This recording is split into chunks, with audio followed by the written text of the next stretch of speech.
अस्सलाम वालेकुम जी, welcome to another धमाकेदार वीडियो में स्पाइसी रिव्यू। मैं हूँ आपके साथ मारिया अली। उम्मीद करती हूँ आप सब खैर वाफियत से होंगे। भाई की शादी के बाद बिलाल अब्बास का बड़ा फैसला, क्या दुल्हन-ए-फिशा दुल्हन बनेंगी अब उनकी? बिलाल की बारी आ गई, दुल्हन-ए-फिशा ही उनकी पसंद है या फिर बिलाल बहुत आगे बढ़ चुके हैं? दुल्हन-ए-फिशा और बिलाल, क्या ये दोस्ती है या मामला ख़त्म हो चुके हैं, आगे बढ़ चुके हैं? आज की वीडियो में इसमें बात करते हैं। रिक्वेस्ट है चैनल को सब्सक्राइब करें, वीडियो को आखिर तक आपने ज़रूर देखना है। बिलाल अब्बास की निजी ज़िंदगी हमेशा से ही मद्दाहों के लिए एक मुअम्मा रही, लेकिन उनके भाई जो शहबाज अब्बास हैं, उनकी शादी के बाद फिर बहुत सारे सवालात गर्दिश करना शुरू हो चुके हैं। जो चीज़ें सामने आ रही हैं कि अब तो बिलाल की बारी है। अब बिलाल कब खुलकर बताएंगे कि जो उनके मामला चल रहे थे वो मामला कहाँ तक पहुँचे। आप सबको ड्रामा सीरियल इश्क मुर्शिद की बेपनाह कामयाबी न सिर्फ दुल्हन-ए-फिशा सलीम और बिलाल के करियर की एक ऐसा जो है ज़बरदस्त पॉइंट था जहाँ पर उन दोनों के कपल को बड़ा बूस्ट मिला। उनकी केमिस्ट्री बड़ी खूबसूरत थी। उसके बाद लोगों ने देखा कि केमिस्ट्री तो बहुत सारी चीज़ों में अच्छी लगना शुरू हो गई है।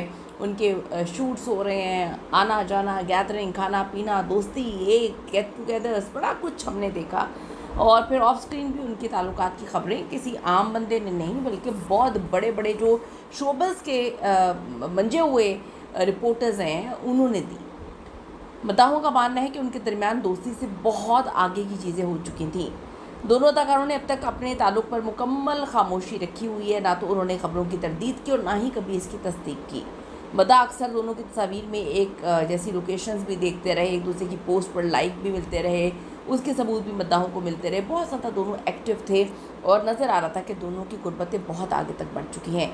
शहबाज अब्बास की शादी की तकरीबात में दुल्हन-ए-फिशा की जो कमी है उस पर खूब बहस हुई कि दुल्हन-ए-फिशा को क्यों नहीं बुलाया गया। अगरचे वो बराह रास्त फैमिली फ़ोटोज़ में ना नज़र आई, उनकी कमी लोगों ने महसूस की, लेकिन जो अंदरूनी ज़राए उन्होंने कहा कि इनकी तो फैमिली के साथ इनके ताल्लुकात हैं, फिर एकदम से ये मामला ऐसे क्यों हुए।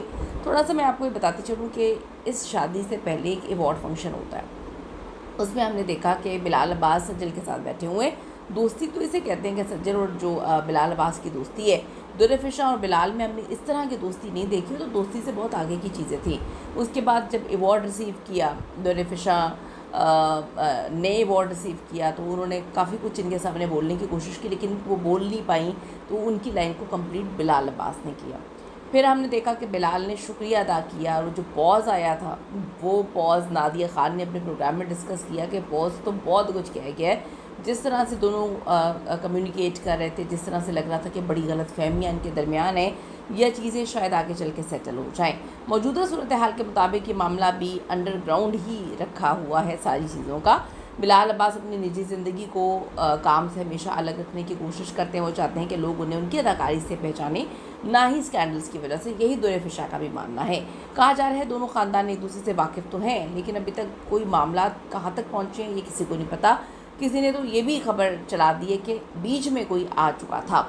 बिलाल दुल्हन-ए-फिशा के नाम से दर्जनों फ़ैन पेज बन चुके हैं। जो फ़ैन पेजेस उनकी शादी के ऐलान का इंतज़ार में बैठे हुए हैं। बिलाल इस वक्त अपने करियर के अरूज पर हैं और बहुत सोच समझ के कदम उठा रहे हैं। यहाँ तक कि दुल्हन-ए-फिशा सलीम जो है, उनका अगर हम ताल्लुक़ की बात करें तो उनकी केमिस्ट्री को देखते हुए ये कहना बिल्कुल गलत ना होगा कि अगर ये जोड़ी हकीकत में होती तो ये पाकिस्तान शोबिज़ इंडस्ट्री की खूबसूरत तरीन जोड़ियों में से एक होगी। जब तक बिलाल या दुल्हन-ए-फिशा बाज़ाब्ता तौर पर कोई ऐलान नहीं करते तो ये तो कयास सराइयाँ ही रहेंगी। लेकिन आपको ये बताते चलें कि कुछ तो ऐसा है जो बीच में आया है, वरना इतनी खूबसूरत जोड़ी, इतनी खूबसूरत चीज़ें एकदम से किसी की नज़र लग गई। हम दुआ करते हैं कि अगर किसी की ज़हनी हम-आहंगी है और कोई तीसरा आ गया है तो उस तीसरे को निकाल कर हमेशा अपने मामलात को खुद सेटल करना चाहिए। इस पे अपनी कीमती राय ज़रूर दीजिएगा। See you in the next video.